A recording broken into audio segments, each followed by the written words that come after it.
Magandang araw po sa inyong lahat. Heto na po ang pagpapatuloy ng kwento nating Lihim ng Medalyon. Bumiyahe na nga sina Magnus, Maris at Tasyo papabalik ng Subi. Habang nasa biyahe ay nagsalita si Magnus. Tasyo, naisip ko lang, nasan nga pala ang sasakyan mo? Sumagot naman si Tasyo. Iniwan ko dito sa Angeles. Meron kaming secret warehouse. Sa loob lang din ng Clark. Pwede kaming tumigil doon ng ilang araw para sa mga supplies. Kapag kapos na ng oras para bumalik ng Maynila. Ah, ganun ba? Maiksing sagot pa ni Magnus habang nakatingin sa daan ang mga mata at nagmamaneho. Mags, pansin ko lang. Bakit Subic ang ginagawa mong home base? Bakit hindi Pampanga o Manila? Tanong pa ni Tasyo.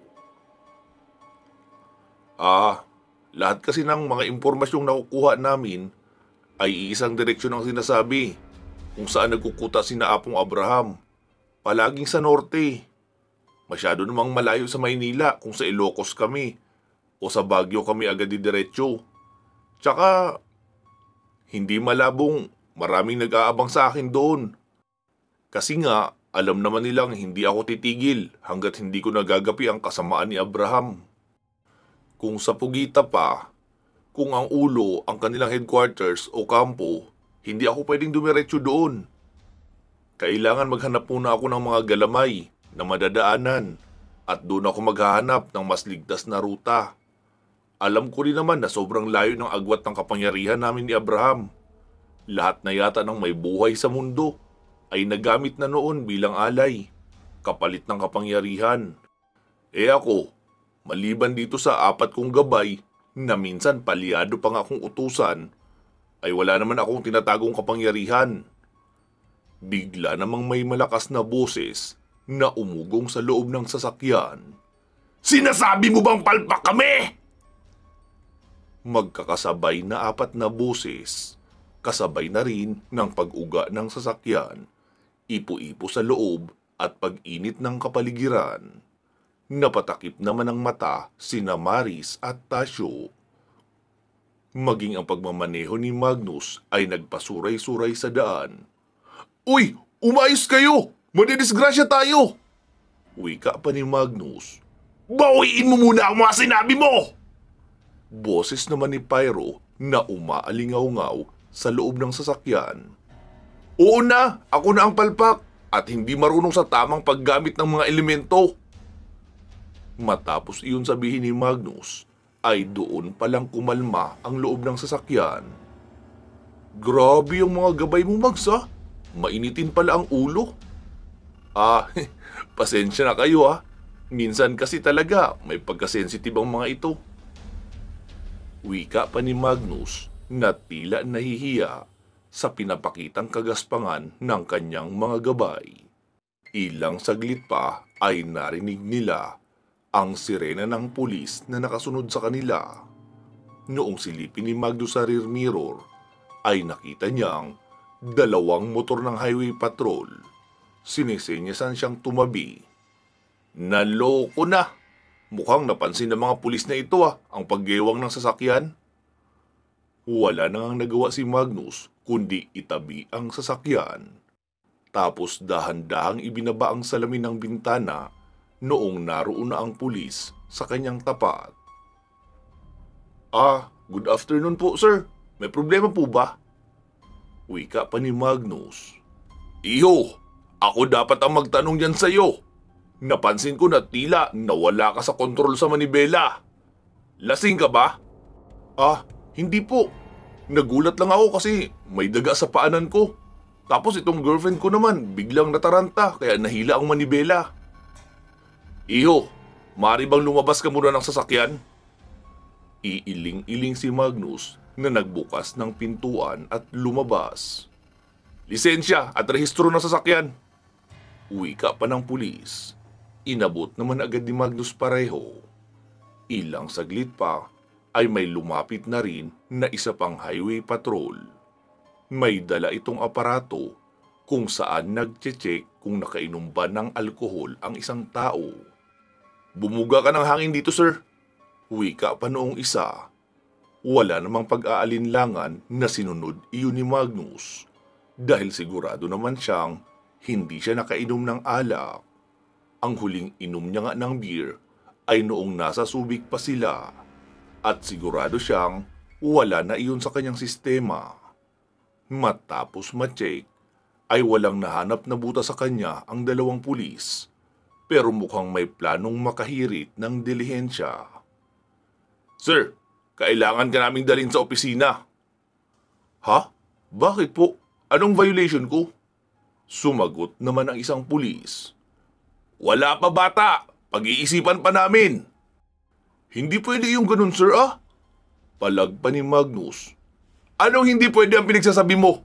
Hindi ka nag-iingat sa pagmamaneho, tapos sasabihin mo hindi pwede? Pero sir, walang disgrasyang nangyari at wala ring naabalang iba. Meron iho, kami. Napailing-iling na lang si Magnus. Naisip ni Tasyo na mukhang kailangan niya ng makialam. Mga sir, kung nagugutom kayong dalawa, umuwi kayo sa mga bahay nyo at kumain. Hindi iyong peperwisyo kayo ng mga motorista para lang makadilihensya. Hindi ba kayo nahihiya? Ang lalaki ng tiyan nyo, oh. Gusto nyo ipatanggal ko kayo sa serbisyo? O i-request ng 6-month suspension with training para mabawasan naman yung pagkabutete nyo? Nag-init bigla ang dugo ng dalawang pulis. Mayabang ang lalaki ito, ah! Wika pa ng isa na akmang bubunot ng baril. Pero mas mabilis nakabunot ng baril si Tasyo at idiniin agad sa may puson ng matabang pulis dahil iyon ang pinakamalapit sa nakabukas na bintana. Sige, bumunot ka! Ako si Agent Aguila ng Central Intelligence Group. Ano? Aalis kayo? O gusto nyong disarmahan ko pa kayo at doon ko kayo ikukulong sa opisina namin ng 2 araw at walang pagkain?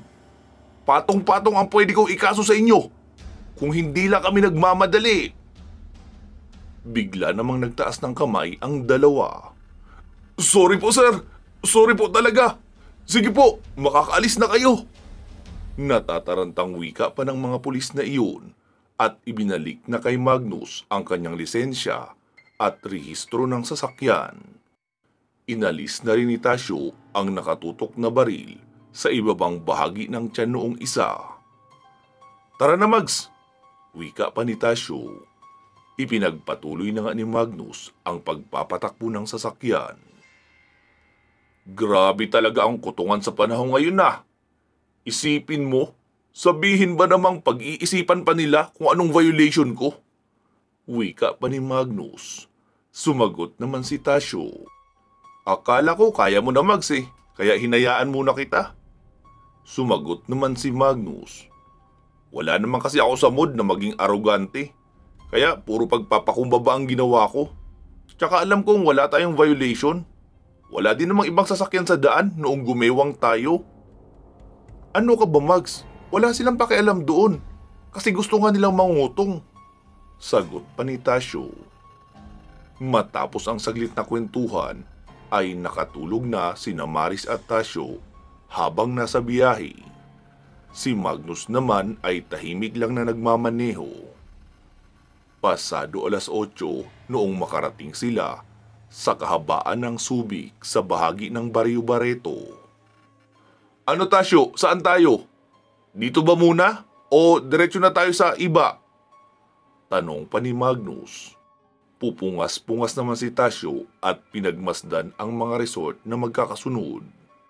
Doon sa unahan pa kaunti, Mags. Mukhang maganda ang resort na iyon at bago. Pagkabungad pa lang nila sa may entrance ay agad nagtanong si Magnus sa attendant.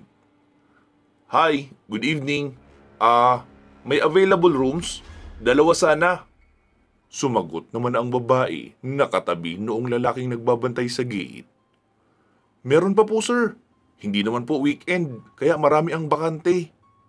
Okay, sige, salamat.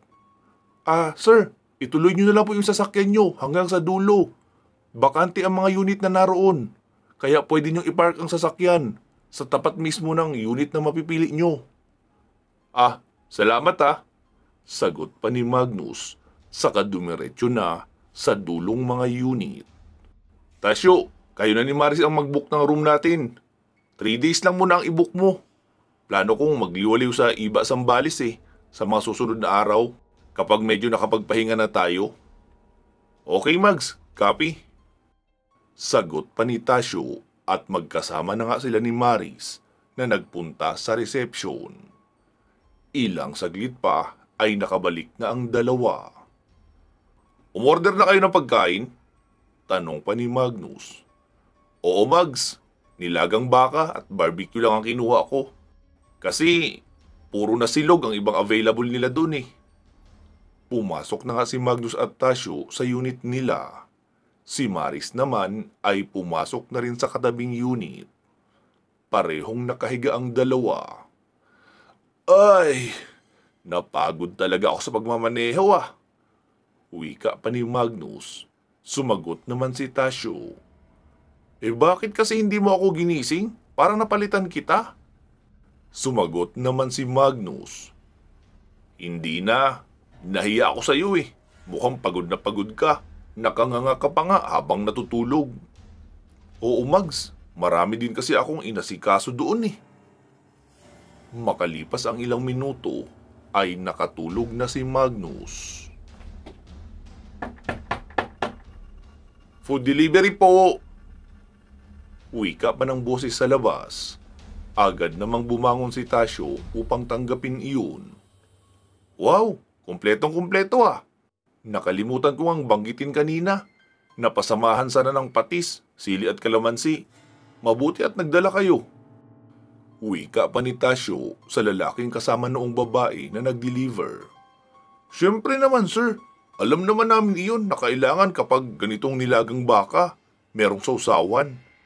Meron din pong nakapouch na toyo sir in case po na gusto nyong magsausawan para sa barbecue. Wow, ang galing naman, ready. Papuri pa ni Tasyo sa mga nag-deliver. Oh, pangkape nyo. Wika pa ni Tasyo sabay lagay ng 50 pesos sa bulsa noong boy. Maraming salamat sir. Wala yon, sige na. Umalis na agad ang dalawang nag-deliver noong pagkain. Kinatok naman ni Tasyo ang kabilang pinto kung saan naroon si Maris. Maris, nandito na yung pagkain. Tara na, habang mainit pa ang sabaw. Sige, sunod ako. Sagot naman ni Maris sa loob. Pagkapasok ni Tasyo sa kwarto, ay ginising niya na rin si Magnus. Pupungas-pungas naman ito. Pero sinabing kahit inaantok siya, ay kakain pa rin para tuloy-tuloy ang kanyang tulog. Ilang saglit pa ay pumasok na rin si Maris at sumabay na sa pagkain. Sa kabilang banda naman, isang araw bago ang pagdating nila Magnus sa isang resort doon sa Subi, ay may 3 lalaki ang magkakasama. Boss, bakit tayo narito sa Subic? May racket ba tayo dito? Wika pa ng 28 taong gulang na lalaki na si Asyong sa kanyang boss na si Maximo. Oo, at sa wakas, hindi na tayo parang pusa sa kalye na pang small time lang ang racket. May nag-hire ng serbisyo sa atin ngayon. Hindi ito project base. Panghabang buhay na ito. Talaga boss? Anong sindikato yan boss? Tanong naman ni Geoffrey na pinsan ni Asyong. Hindi ito sindikato mga bata. Isa itong lihim na samahan na nabuo 300 taon na ang nakalipas. Ha? Ano yun? Mga apo na lang ng bumuo ang namamahala? Diyan kayo nagkamali. Dahil mismong ang bumuo ng samahan na iyon ay siya rin ang magiging boss natin. Niloloko mo ba kami, boss? Para mo sinabing mahigit 300 taong gulang na ang kausap mo. Oo, gano'n na nga. Pero hindi ko naman nakausap ng personal. Kinausap lang ako ng isa sa matataas niyang opisyal. Kukunin ang serbisyo natin. Anong pangalan ng grupo, boss? Tanong naman ni Geoffrey. Sinagot naman siya ni Max na tumatayong leader ng kanilang grupo. Death Council! Lahat ng miyembro ng grupo nila ay nagmula sa iba't ibang lahi. May vampira, may aswang, mulagat, antingero, taong lobo, at iba pang uri ng mga aswang. Siyempre, dahil sa pagiging hunyango natin, ay pasok tayo sa kanilang qualification. Ayos yan, boss ah. Magiging parte na tayo ng pangmalakihang organisasyon. At baka magkaroon na rin tayo niyan ng sarili nating hideout. Hindi iyong nangungupahan lang tayo sa kung saan-saan. Sabat naman ni Asyong. Muli namang sumagot si Max. Pero sa ngayon, hindi pa tayo rehistradong miyembro. Kailangan muna nating magawa ang ipinapagawa nila bilang pagsubok sa ating kakayahan. Ano naman yun, boss? Ang sabi nila, magche-check-in daw sa Blue Campus Resort bukas ng gabi. Yung tinatawag nilang tagabantay. Tapos isang babaeng inang babaylan. At may kasamang isang pangkaraniwang tao lang. Lilinlangin natin ang babaeng tinatawag nilang inang babaylan at dadalhin sa warehouse ng Death Council sa Iba, Zambales. Mahabang paliwanag pa ni Max. Sumagot naman si Joffrey. Yun lang ba, boss? Di walang kahirap-hirap ang ipapagawa nila sa atin. Ang makipagsiping nga sa mga asawa ng may asawa ay nagagawa natin dahil sa kakayahan nating gayahin ang pananalita at buong itsura ng ibang tao. Iyon pa bang dadalhin lang sa isang lugar? Panis na panis sa atin yun, boss. Sumagot naman si Max. Huwag kayong sobrang magpakakampante dahil iyong babae na pinapadukot nila ay isang babaylan. Sumagot naman si Joffrey. Kahit ano pa siya, boss, walang problema yun. Kasi kung hindi niya naman tayo paghihinalaan na ibang tao, ay kampante siyang sasama sa atin. At walang kahirap-hirap. Hindi niya rin maiisip na gamitin ang kahit anong kakayahan niya kung hindi naman siya makakaramdam na nasa panganib siya, di ba? Oh, tama na ang dada. Heto ang mga detalye. Titigan niyong mabuti. Wika pa ni Max. Sabay labas ng larawan nila Magnus, Maris at Tasyo. Kailangan magpanggap kayong dalawa na ang tagabantay na nagangalang Magnus at ang isa naman ay iyong pangkaraniwang tao lang na si Tasyo.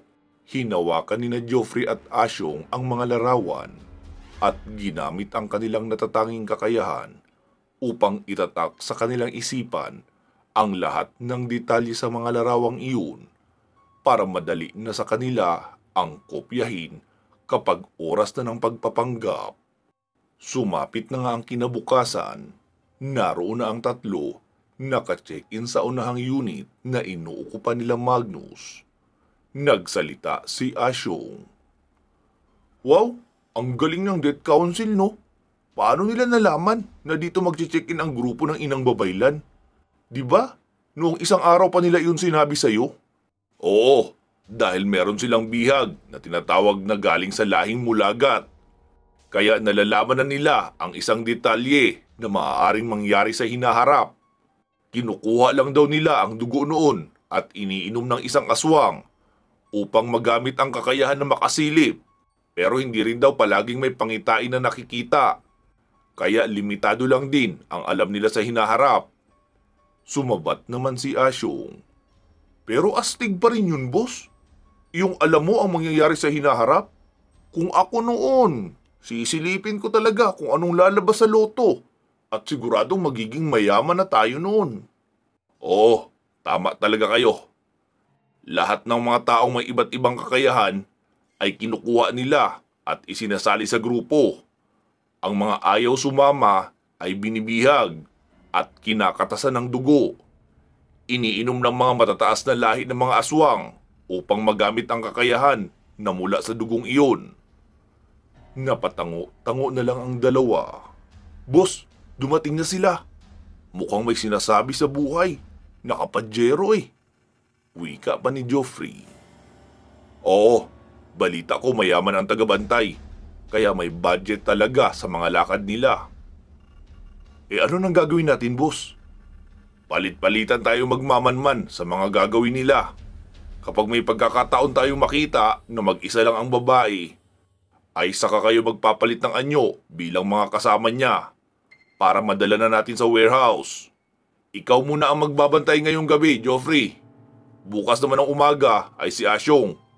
Ako na sa hapon. Okay, boss. Uwi ka pa ni Joffrey at lumabas na ng unit upang doon sa labas mag-obserba sa mga kinikilos ng grupo ni Maris. Samantala, sa kasalukuyang kaganapan kina Magnus, matapos makakain ay bumalik na rin si Maris sa kanyang silid upang magpahinga. Si Tasyo naman ay tumambay muna sa may tabing dagat habang umiinom ng inkan na beer at nagyoyosi. Si Magnus naman ay agad nang bumalik sa pagtulog. Nakatanaw naman kay Tasyo si Joffrey. Napansin din naman iyon ni Tasyo. Nilapitan niya ito para merong makausap. Pare, mukhang malalim ang iniisip mo ah. Oh, magpalamig ka muna. Wika pa ni Tasyo sabay abot noong isa pang beer in can na reserba niya. Uy, salamat pare. Pare, Tasyo nga pala. Joffrey, sagot naman noong binata at nakipagkamay sa kanya. Bakasyonista ka dito? Tanong pa ni Tasyo. Sumagot naman ang binata. Oo, taga Batangas kami. Kasama ko nga yung isa kong pinsan at uncle. Bagong baba lang kasi ng barko si uncle. Kaya naisipang magliwaliw muna at kami ni pinsan ang maswerteng isinama. Wala pa kasi siyang pamilya. Ayos pala yung lakad nyo, pagliliwaliw at pag-i-enjoy. Sarap niyan. Oo nga eh. Eh bakit ka nga pala mag-isa dito? Nasaan na sila uncle mo at pinsan mo? Maagang nagpahinga eh. Ngayong hapon lang kasi kami dumating. Bukas na raw kami magha-happy-happy sa umaga hanggang hapon. Tapos, baka sa gabi, magbarhapping kami sa Olongapo. Oo, maganda magbarhapping sa Gapo. Doon kayo sa may bandang Magsaysay Drive. Sunod-sunod ang magagandang bar doon. At maraming dekalidad na mga bebot. Ah, talaga? Mukhang kabisado mo na ang pasikot-sikot dito ah. Tanong naman noong lalaki. Oo, kasi may mga tiyahin ako dito na pinupuntahan. Kapag may mga selebrasyon naman kaming magpipinsan, ay iniisa-isa din talaga namin ang mga bagong bar sa Gapo. So, mga pinsan mo yung kasama mo dyan? Tanong pa ng lalaki. Hindi. Mga kaibigan ko galing din probinsya. Sinamahan ko lang na mag-outing. Natutulog na rin sila. Pagod daw eh. Sige pare, mauna na ako sa'yo. Matutulog na rin ako para may energy sa mga kasiyahan bukas. Paalam pa ni Tasyo. Sige pare, maya-maya, papasok na rin ako sa room namin. Salamat dito sa beer ha. Sagot pa noong lalaking si Joffrey. Walang anuman, see you around. Wika pa ni Tasyo at naglakad na papabalik sa unit nila Magnus. Dahil sa nalaman ng lalaki na matutulog na rin pala ang buong grupo ni Magnus, kaya wala na siyang mamanmanan. Bumalik na rin ito sa kanilang unit at natulog. Kinabukasan noong magising ay agad nagsiligo sina Magnus at Tasyo. Habang nasa banyo pa si Tasyo ay kumatok naman si Maris. Tasyo! Magnus! Si Magnus naman ang nagbukas. Ano? Mag-aalmusal na ba tayo? Tanong pa ni Maris. Oo, sige, tara na. Sagot naman ni Magnus. Tasyo, sumunod ka na lang sa clubhouse ha. Mauna na kami ni Maris. Mukhang gutom na ito eh. Nanlalalim na ang mga mata oh, tsaka namumutla. Tumatawang wika pa ni Magnus. Sige Mags, sagot pa ni Tasyo sa loob ng banyo. Tinignan naman ang masama ni Maris si Magnus bago nagsalita. Sira talaga to. Anong pinagsasabi mong nanlalalim ang mga mata ko? Para naman akong isang buwan noon na walang kain. Mukhang gutom ka na eh. Kita mo, ang aga mong gumising para mag-aya kumain? Sumagot naman si Maris. Gusto ko lang malaman kung anong mga pang-almusal nila na ihahanda dito ngayon. Ibang-iba kasi sa nakasanayan kong buhay eh. Dito, mamimili ka lang sa mga iba't ibang nakahandang pagkain o di kaya magpapaluto ng mga nasa listahan nila. Tapos nandyan na agad pagkalipas ng ilang minuto. Hindi kagaya sa atin na kung gusto mo ng isang uri ng almusal, paghahandaan mo ng isang araw kasi mamamalengke ka pa. Tapos maghahanda ka pa ng sangkap. Dito turo-turo lang, andyan na agad. Mahabang paliwanag pa ni Maris. Sige, tara na. Wika pa ni Magnus at inilak na ang pintuan bago lumabas. Pagkarating sa clubhouse ay mabilis nag-order ng brewed coffee si Magnus. Si Maris naman ay bumili ng nakasachet na gatas saka kumuha ng mainit na tubig. Wow! Gatas! Galing sa dodo ng cow. Biro pa ni Magnus. Bakit ba? Ayoko ng kape. Mas mabilis akong magugutom kapag kape ang ininom ko sa umaga. Tsaka, hindi ako nakakainom nito kapag nasa bundok. Madalas sa labat o pinakulong tubig lang ang pampainit ng sikmura ko doon. Ilang saglit pa ay lumapit na ang isang matandang waiter. Sir, ano pong order nyo? Pagkalingon ni Magnus ay papalapit na rin si Tasyo. Tamang-tama ang dating mo, Tasyo. Hindi pa ako nag-order kasi hinihintay kita. Pagkatingin ni Tasyo sa basong nasa harapan ni Maris na may lamang gatas, ay nakangiti din itong sinabi. Wow! Gatas! Galing sa dodo ng cow!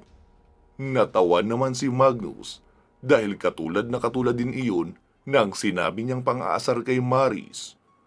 Isa ka pa! Palibhasa, sanay sa alak yung mga sikmura nyo. Kaya wala na kayong pagpapahalaga sa gatas? Oh, sige na Tasyo, pumili ka na ng almusal mo para maka-order na tayo. Sumabat naman si Maris. Ako, isang order noong arroz caldo. Lugaw daw yun na may manok. Tsaka, samahan mo na rin ng 2 nilagang itlog. Dagdag pang muli nito. Agad namang inilista ng waitress na matanda. Ako, daing na bangus. Tapos, isang order ng sinangag na kanin. Tsaka, 2 plain rice. Samahan mo na rin ng kaping barako ha. Wika pa ni Tasyo. Ako 3 plain rice. Tapos isang frank sausage. Samahan mo din ng sausawan na suka na may bawang, paminta tsaka sili ha. Order naman ni Magnus. Yes sir. Sagot pa ng waitress at umalis na. Napatingin naman si Maris sa dalawa. Anong kain niyang ginagawa niyo? Kain ng bibitayin? Ay, sus Maris, kaya hindi ka tumataba dahil puro ka lugaw. Kung hindi, 1 rice lang kinakain mo. Hirap ka pa ubusin ang 1 rice. Pang-aasar pa ni Tasyo. Isa yun lang ang kaya ko eh. Bakit ko pipilitin? Papaano ka maging machong Amazona niyan kung ganyan lang ang kinakain mo? Muling sagot pa ni Tasyo. Sino ba naman nagsabi sa'yo na gusto ko maging Amazona? Di ba babailan ka? Kailangan mo maging mandirigma. Kasi kasama yun sa misyon mo na tumulong sa tagabantay. So gusto nyo pala kasama akong nakikipagsuntukan sa mga kalaban?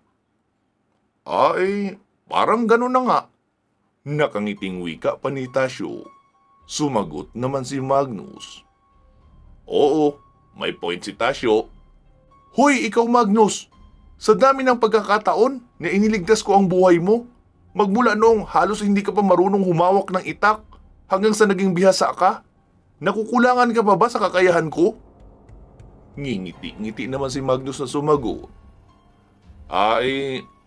Hindi naman sa nakukulangan. Gusto lang kitang makitang lumaban ng hand-to-hand combat. Ano pa palang tawag mo sa ginagawa ko? Hindi naman yun pakipagsuntukan eh. Madalas may gamit kang 2 kutsilyo o di kaya pana. Pareho lang yun. Mas madali kong natatapos ang laban sa ganun kaysa makipagjumbagan. Hala siya, saan mo nang galing yung salitang jumbagan na yan? Wika pa ni Tasyo. Narinig ko lang minsan sa mga nag-uusap na bading. Sagot naman ni Maris. Tuloy-tuloy pa rin nga ang kulitan ng tatlo hanggang sa dumating ang kanilang order at makatapos kumain. Matapos makakain ay sinabi ni Tasyo, Mags, bababa ako ng gapo. Dadalawin ko lang ang mga tiyahin namin. Makikibalita na rin ako kung may alam sila sa nangyari kay Pinsan Carlo. Ano, sasama ka? Tanong pa ni Tasyo. Oo sige, sasama ako. Gusto ko rin silang makilala. Sumagot naman si Maris. Sige, kayo na lang. Gusto kong mag-swimming habang hindi pa masyadong mainit para magamit ko naman yung bagong bili kong bathing suit. Ha? Magbe-bathing suit ka? Tanong pa ni Tasyo. Oo, bakit? Mags, ikaw na lang kaya ang dumalaw sa mga kamag-anak ko. Sasamahan ko lang si Maris. Nilakihan naman siya ng mata ni Magnus. Sira ka talaga! Malay ko kung sino sila at nasaan. Tsaka bakit ako dadalaw ng walang dahilan? Hindi ko nga sila kilala. Ay, oo nga pala. Kakamot-kamot ang ulo pa na wika ni Tasyo. Tara na nga, umandar na naman yung kaanuhan mo eh.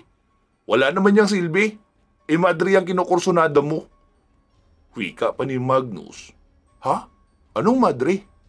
Tanong naman ni Tasyo.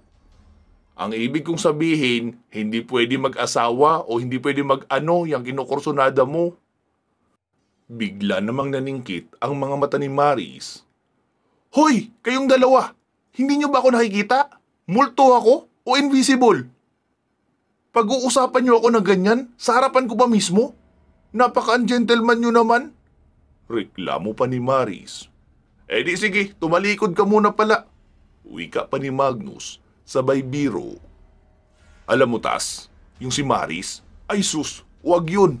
Man-hater yun. Tsaka hindi yun marunong maglinis ng bahay. Ewan ko nga kung marunong magluto yun eh. Kapag yun naging asawa mo, puro halamang gamot ang ipapakain noon sa'yo. Doon lang siya eksperto eh, sa pagkalap ng mga halamang gamot. Ha? Di magmumukha akong kambing noon? Tumatawang wika pa ni Tasyo. Tumpa ka dyan, sinabi mo pa. Sa inis ni Maris ay kinurot niya ang dalawa sa tagiliran at nag-walk out, papabalik sa kanyang silid. Kakamot-kamot naman ang dalawa ng kanilang gilid dahil sa sakit ng kurot ni Maris. Ikaw kasi, pasimuno ka sa pang-aasar. Ang sakit kaya ng kurot. Wika pa ni Tasyo. Tatawa-tawa naman si Magnus. Noong papabalik na sila Magnus sa kanilang unit, ay nakita pa ni Tasyo si Geoffrey at dalawang kasamang lalaki na nakatambay sa isang cottage malapit sa dagat, habang may hawak na styro cup na mukhang kape ang laman. Pare! Wika pa ni Tasyo sabay tango. Tinanguan din siya ng binata at binati. Ilang saglit pa ay umalis na sina Magnus at Tasyo. Nagsalita ang binatang si Geoffrey. Boss, umalis na ang dalawa. Pupunta raw sa gapo ang dalawang iyon. At sa tansya ko, pagkatapos pa ng tanghalian iyon babalik dahil kamag-anak daw ang pupuntahan. Sumagot naman si Maximo. Kaya bago magtanghali natin dudukutin ang inang babaylan.